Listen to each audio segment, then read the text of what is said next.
Em estúdio está, como sempre, às quartas-feiras, Paulo Santos, analista da XTB. Paulo, muito bom dia. Começamos por esta notícia que não sei se é definir como caricata ou uma notícia até interessante para os mercados. Já se sabia, e são conhecidas inclusivamente em empresas cotadas nacionais, as posições de Muammar Gaddafi, mas esta parece que envolve ou tem outro tipo de contornos, e a verdade é que Gaddafi acaba por ser um dos principais. Alguns jornais espanhóis dão conta que poderá ser mesmo o principal acionista do Goldman Sachs, mas pelo menos é um dos principais acionistas do banco norte-americano.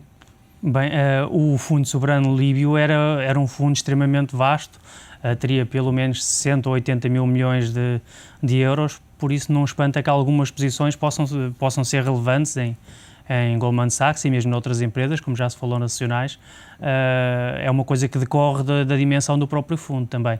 Eventualmente terá existido alguma compensação pela perda que se falou na notícia, para chegar a obter uma participação maior. É habitual este tipo de processos em que, porque naturalmente que qualquer pessoa que invista se questiona, e se não tiver conhecimento, e por isso é que lhe estou a perguntar, porque é sempre importante esclarecer. Perderam os cerca de 1.300 milhões, foi o valor investido, nomeadamente para o mercado cambial e para o mercado acionista, sendo que perderam 98% e depois arranjaram aqui uma compensação que não é habitual para quem investe. Logo à partida virtualmente é quase impossível de perder 98%, exceto com estratégias que sejam muito alavancadas, etc. Por outro lado, se essas estratégias saírem fora do mandato, é natural que exista uma compensação ou uma indenização. Poderá ter sido isso que aconteceu, não existe detalhe suficiente para sabermos. Pois, apesar de se dizer que muitas vezes, e quando os membros do Goldman Sachs se dirigiram à Líbia, tiveram que sair com alguma proteção.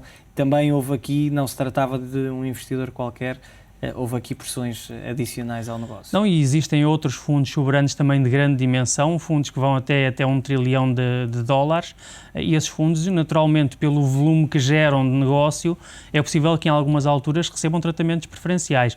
Por exemplo, existe uma ocasião nos Estados Unidos que é bastante diferente do que nós estamos acostumados em Portugal. É o caso dos IPOs, das ofertas públicas de venda iniciais. Nos IPOs, nos Estados Unidos, não existe aquele rateio transparente que existe em Portugal.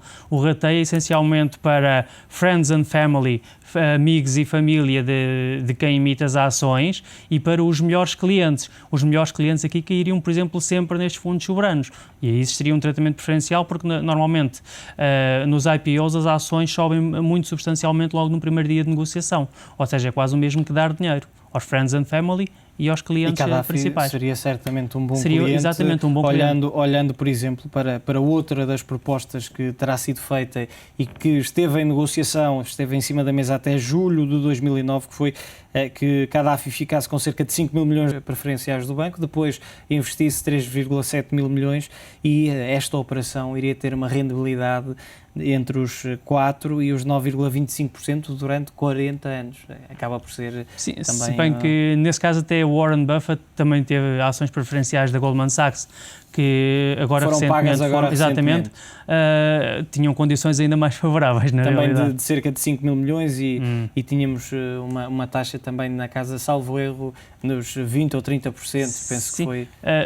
Realizou isso, embora não fosse originalmente.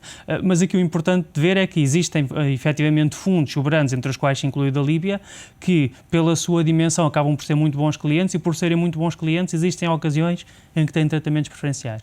Nos Estados Unidos também, a Câmara dos Representantes acabou por chumbar o teto máximo previsto para o endividamento.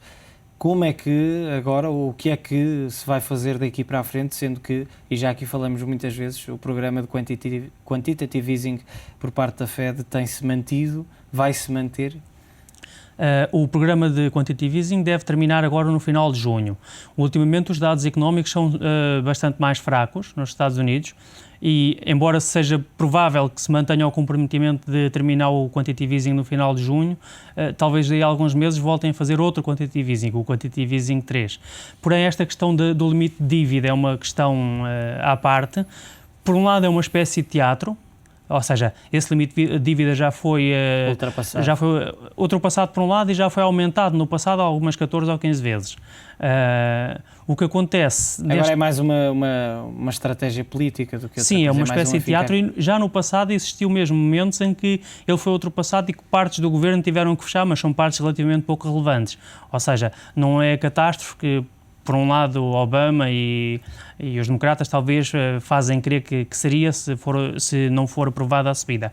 Por outro lado, eventualmente a subida será aprovada. Se teremos um período em que o governo estará parcialmente congelado ou não, isso pode acontecer, já aconteceu no passado. Que outras consequências, além do congelamento do governo, é que poderão surgir, caso, ou pelo menos durante o período em que não houver essa aprovação do aumento? O que é que poderá acontecer? Teoricamente seria possível chegar a um ponto em que os Estados Unidos teriam que incumprir na sua dívida porque não podiam emitir mais dívida. Porém, no passado, o que aconteceu quando houve uma situação equivalente foi de que, por simplesmente, não houve grande problema à parte de alguns congelamentos de governo. Isto é pior, talvez, para os empregados subcontratados privados, que esses perdem aquele trabalho e nunca mais o recuperam, essa ordenada. Ao passo que empregados do Estado que não sejam pagos durante esse momento, depois são pagos retroativamente no futuro. Mas, na realidade, as consequências no passado, pelo que se verificou, não foram muito grandes para situações equivalentes. E acabaram sempre por chegar a um acordo e subir o limite de dívida. Já o fizeram 14 ou 15 vezes. Olhando para o PIB australiano, registrou a maior contração em 20 anos e olhando para estes dados vê-se que também é uma economia que não está muito habituada a este tipo de comportamentos do produto interno bruto. A explicação está essencialmente nas condições climatéricas que acabaram, como vimos, por prejudicar as exportações. Nas exportações e dentro das exportações, no caso do carvão, onde a Austrália é um dos maiores exportadores mundiais e foi uma das indústrias mais prejudicadas por essas inundações. As minas tiveram que ser fechadas, o carvão subiu substancialmente de preço e outros produtores foram beneficiados, mas é uma situação que vai tender a normalizar-se, um pouco como o Japão e como a caso do tremor de terra no Japão. Paulo, já voltamos a analisar outras questões. Olhamos agora para o leilão que Portugal realizou esta manhã. Há momentos foram conhecidos os dados, uma emissão de 850 milhões de euros em bilhetes do Tesouro com maturidade a 4 meses. A procura superou a oferta em quase 3 vezes, 2,7 vezes, o que significa um aumento desde a última emissão comparável. Já o juro manteve-se em alta, acabou por subir face ao leilão idêntico anterior, ficou nos 4,967%. A previsão era de uma emissão com um montante entre 750 milhões e 1.000 milhões de euros, acabou por ficar dentro deste intervalo, nos 850 milhões de euros, apesar do montante não ter chegado ao máximo previsto. O juro então ficou abaixo daquele que é atualmente praticado no mercado secundário.